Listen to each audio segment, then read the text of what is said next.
This is to do the very simple cat cross-stitch silhouette that's advertised in the newsletter. You're going to, there are directions. There's a materials list if you want. And there is, of course, the cross-stitch pattern in the kit that's available at the reference desk. Almost everybody will be getting a larger piece of Aida fabric like this. It's got little holes that you cross-stitch through, and you have to count them. But most everybody's going to have to cut it down to the correct size, which is 7 inches by 9 inches. It is also including the ball of pearl cotton and a 6-inch hoop. I right now don't have a 6-inch hoop. This is what the final project is going to end up looking like with whatever color you happen to get. I happen to like purple, so that's the color the cat is that I did. I only have a 4-inch hoop, so I'm going to start it using this. What you need to do once you cut the fabric is you have to, you'll also get the needle in your kit. You have to find the center point of the fabric. The center point of the pattern I've marked with a purple square, because that's where you usually start a cross-stitching pattern. So fold it in half lengthwise and horizontally. And once you find the center square, I'm going to mark it with my needle. You can use a piece of thread, but whichever way you want to mark it is okay. And once you've got it marked somehow, you open your hoop. And I'm going to start this. I'm not going to finish it because it's going to take longer than you want to listen to me babble to do. Center the bottom of the hoop, the one without the screw on it, at the underside, so that your center point is in the center of the hoop. Put it down on a firm surface, and then don't take the screw out, but open it enough so that you can stuff it very carefully over the fabric and the inner hoop. And once you do that, you tighten the screw back down partway through. Pull the fabric as smooth and as tight as you can, and then continue tightening the hoop.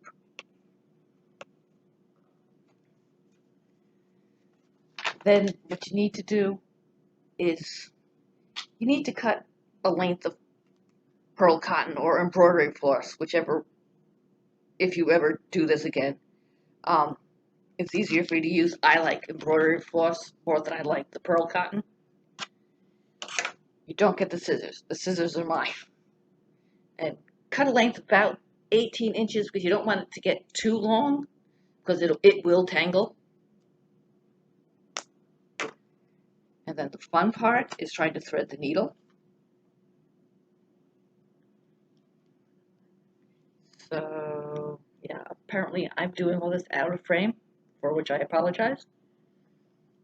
But I need to see what I'm doing, and I need the firm surface for a little while. Wow.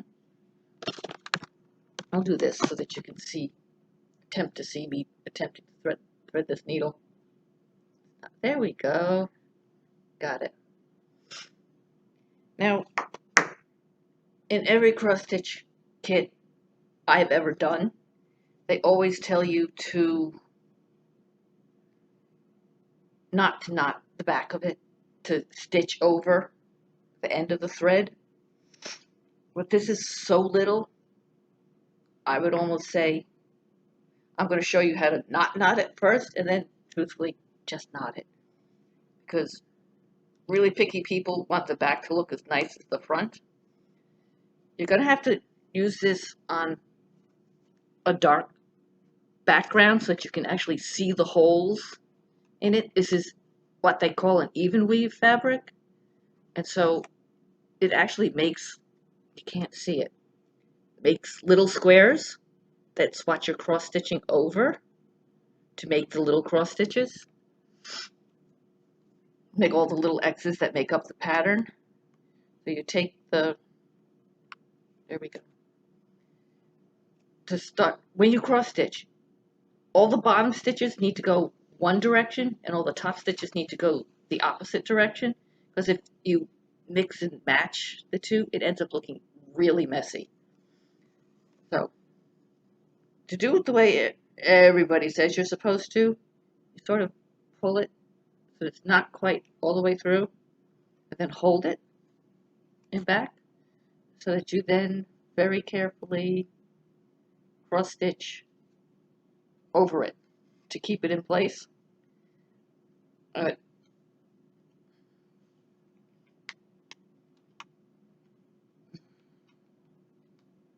This is hard to do and show at the same time. So that in the back, you're actually pinning it in place with your thread.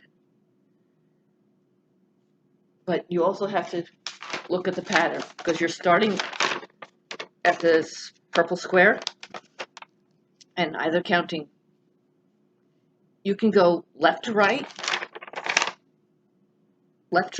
or up and down, depending upon which way you want to count. I'm going to go from the square to the head and then cross stitch back. So you would have to count the center square and then how many squares over it is. So it's, actually I started the wrong way, so I'm going towards the tail end of the cat. Sorry. You count the center square, so that's 1, and then 2, 3, 4, 5, 6, 7, 8, 9, 10, 11, 12, 13. So you're counting the center square over to here. That's 13 cross stitches. Because this is a silhouette, it should be fairly easy. So you're doing it in halves. I guess some people, I don't know, again, I taught myself, will make each X and then move on to the next X. I tend to do it in halves. See how the back is? That's holding it in place.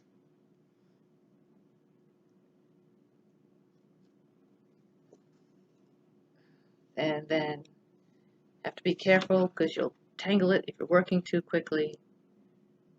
And untangle it. There we go. Every now and again, because it sort of twists as you're stitching, dangle your thread down. If it gets really twisty, you'll watch it unwind.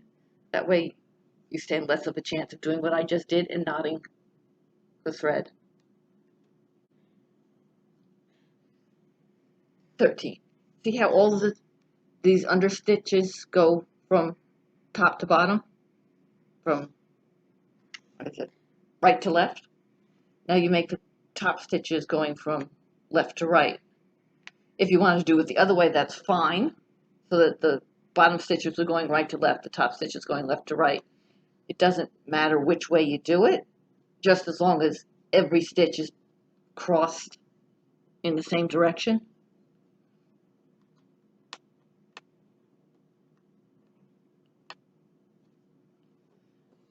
And if you, they sell simple multiple color kits in the stores or online, where you would have to count from one color to the next. And in the kits, they always tell you to do an entire quarter of the pattern before moving to the next quarter. So you're making the entire picture in one quarter, then an entire picture in another quarter, and so on. I personally start with the darkest color possible and do that color throughout the entire picture. If you're doing a bigger kit that isn't a single color, and work from darkest to lightest, just because I always figure the lightest color will get dirtiest fastest, and if it takes you a while to work the cross stitch, why get the light colors dirty? But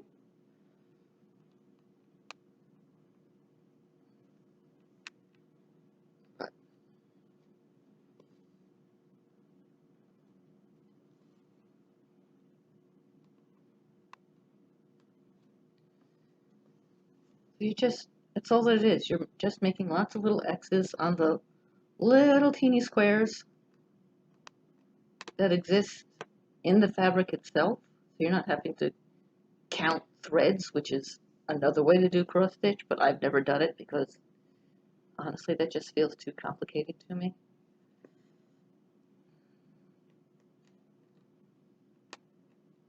This, at least the squares already exist.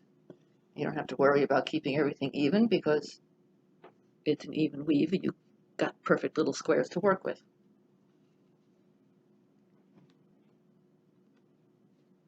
And all you do after you just work one row after another until you've finished a little cat.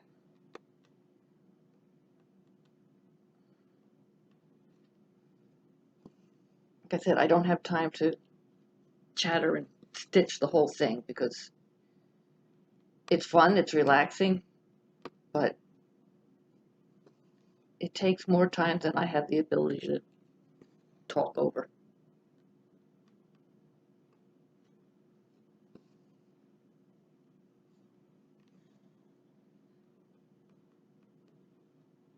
So we just did half of the first row. See? What you do from there is you would not count the purple square this time, but count over 1, 2, 3, 4, 5, 6, 7, 8, 9, 10, 11, 12, 13, 14, 15, 16 to the right and do the same thing. You don't have to end this thread.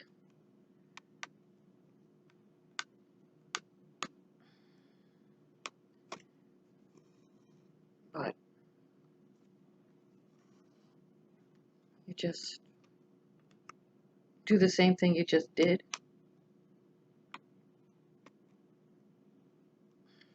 Wow. I can't find the holes. There we go. And then go all the way across. And from there, once you get that base row done, whether you're going crossways like I am or vertically, you just count and make X's throughout the whole thing. And to finish, well, I'm doing this a lot faster than I was expecting to, but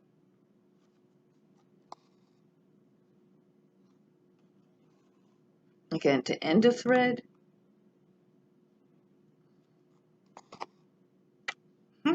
nearly not at that.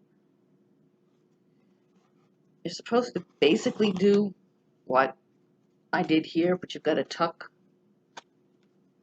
very carefully. See if I can do this and show you at the same time. The needle underneath the back stitches.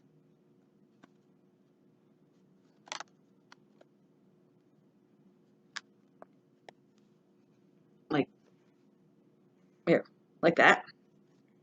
And then pull it out.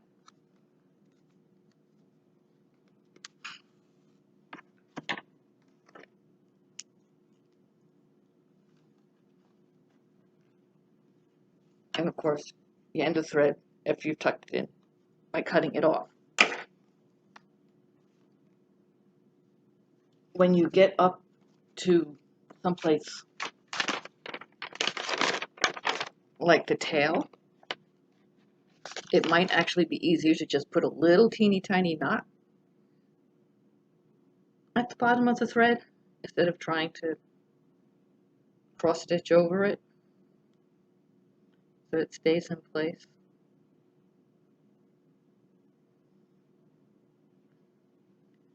It's not how picky cross stitchers want you to do it. My mother would be horrified that I'm saying put a knot in the bottom of the thread. And I'm just going to keep working the same row. But just, it holds. It makes it a lumpier presentation in the back.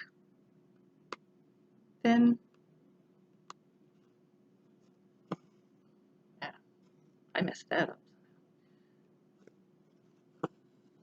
Then stitching over, but it's also sort of easier to work, especially when you're working little tiny sections that are like 3 stitches long. So my kits, when I do them at home, tend to be a combination of stitching over and knots. Not that anybody, oh well. I've lost track. That's 2, 3, 4, 5, 6.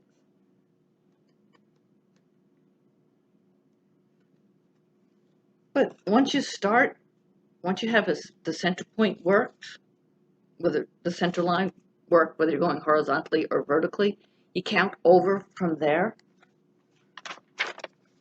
It's like you do the entire center line, and then if you want to go up, I would then go over to the end of the row. I've marked the midpoints with purple arrows. So you would go from this, can't see, either I can't see or you can't see.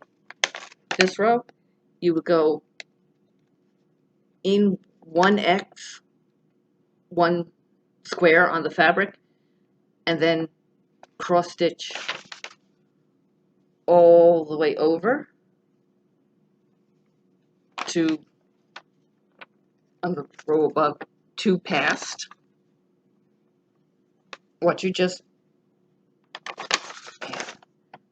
yeah, 2 past what you just, the first row you did, and you just count them and then make cute little X's so that you end up with a cute little cross stitch cat.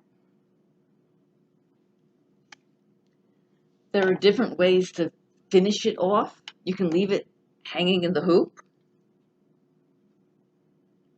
and tucking everything in. Again, if you're to do it correctly, you're supposed to sort of stitch, cut off the excess, and then stitch it so that you can draw it closed. I've never done that. I've always been lazy and just done this and taped it down. Horror.